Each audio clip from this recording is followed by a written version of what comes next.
Nobres ANCAPs, quem vos fala é o Giancap, e você já deve estar sabendo da morte do Ozzy hoje, uma grande perda para o metal, e também com muitos mistérios ainda. Pelo menos até o momento, a família preferiu não divulgar a causa da morte, só que há, por exemplo, notícias da década passada já, do Ozzy defendendo a eutanásia. A notícia que eu estou apresentando aqui, ela tem uns 10 anos, mas também tem notícia da esposa dele, falando, não tem nem um ano isso, falando também de um pacto de suicídio, se houvesse uma doença ruim demais e que desse muito sofrimento.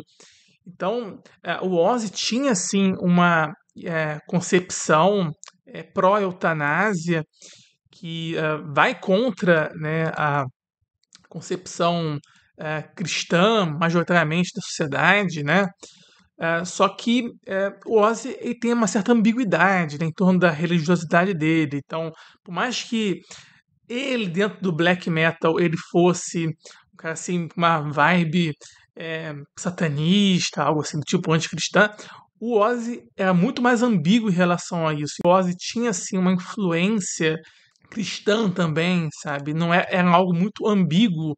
Só que eu sou pagão, de fato. Eu acredito no paganismo germânico. Eu acredito que o paganismo germânico tem muito mais explicação, tem muito mais ética do que o cristianismo. E há um conceito sobre as tribos germânicas, que é o Atestupa, que eram vales, precipícios para idosos que se viam já numa situação de invalidez e eles se matavam.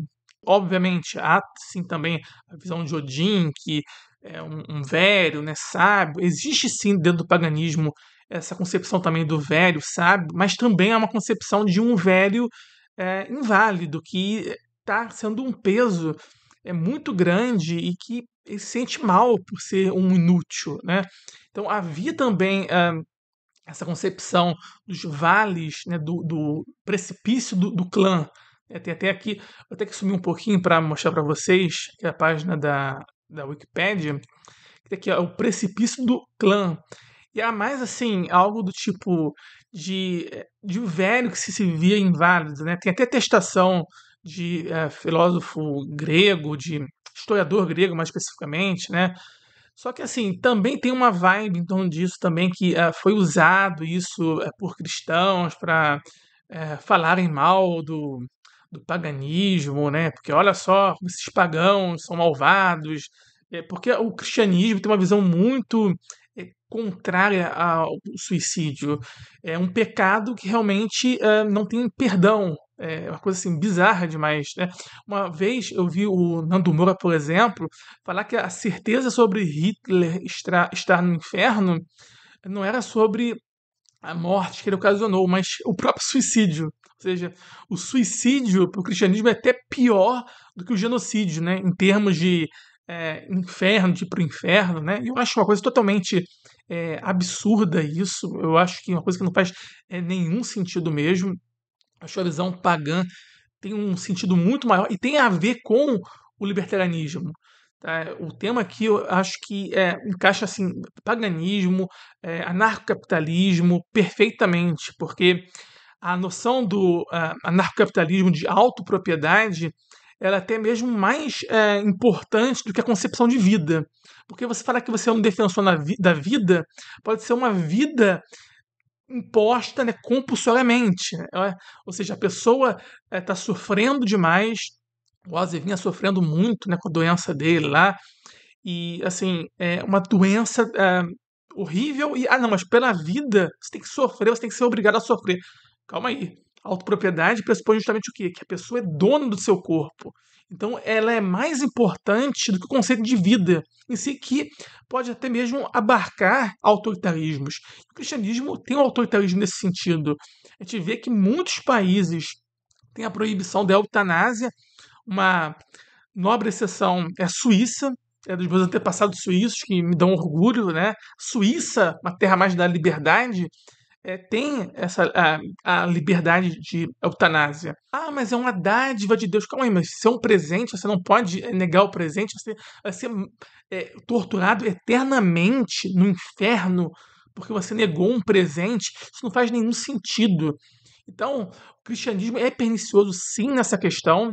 Eu acredito que essa concepção de suicida ser uma pessoa muito perversa, pecadora, que tem que ir para o inferno, é muito equivocada e talvez tenha influenciado até mesmo a decisão da família de não contar, porque o Ozzy era uma pessoa ambígua, como eu disse para vocês, né? Por mais que ele tivesse muitas polêmicas dentro da sua obra, há uma separação também do eu poético do eu biográfico. Isso é algo básico no estudo de poesia, né? O caso da morte dele, sendo por suicídio, seria já algo mais do eu biográfico. Então, talvez, justamente dentro dessa ambiguidade, o Ozzy meio que foi meio pagão, mas também foi meio cristão, sabe? Tentando esconder um pouco. Pode ser isso, pode ter sido a vontade dele. Se bem que também ele já falado em defesa da eutanásia, né? Mas enfim, são ambiguidades. Eu reforço aqui como um pagão convicto mesmo, que o cristianismo está totalmente errado. O cristianismo, nessa questão principalmente, é uma abominação, sabe? Que as pessoas têm que ser obrigadas a sofrer e que se elas não quiserem sofrer, elas vão sofrer eternamente no inferno para pagar uma coisa totalmente assim, desproporcional. O cristianismo é cruel demais nessa questão do suicídio. É muito cruel mesmo, sabe? Você ser punido para ser torturado mais ainda. E para fechar com chave de ouro, eu não vou mais aqui falar da eutanásia em si, eu vou deixar para o Daniel Fraga, o grande Daniel Fraga, foi o primeiro, eu acho, eh, que me apresentou essa concepção da eutanásia, sabe? E também atrelada ao seu anticristianismo, o saudoso Daniel Fraga, um grande ícone do anarcocapitalismo e que faz falta hoje, sabe? Eu acho que precisamos de fato de um anarcocapitalismo menos cristão, sabe? E o Daniel Fraga faz falta nisso. E sua defesa aí à eutanásia é sensacional. Então eu não vou falar mais, eu vou deixar aqui o vídeo com o Daniel Fraga para encerrar. Então é isso, pessoal. Fique com o Daniel Fraga aí e até a próxima. Eu sou totalmente favorável à eutanásia porque eu acho que as pessoas têm que ter o poder sobre suas próprias vidas. Principalmente as pessoas que são doentes terminais. E infelizmente quase o mundo todo está impregnado de religião que impede a discussão e a reflexão desse tema. Eu não acho que qualquer tipo de vida vale a pena ser vivida. E como o próprio Dr. Kevorkian disse, criticando aqueles que defendem uma postura supostamente ética, eu queria ver eles ficarem amarrados em uma cadeira de rodas por 72 horas, tendo que depender de alguém para se alimentar, para tomar banho, para serem limpos, e depois vamos ver se eles repensam seus conceitos, porque é muito fácil você ser contra a eutanásia, né? Sendo saudável, podendo caminhar livremente, gozando tudo do bom e do melhor que a vida tem a oferecer.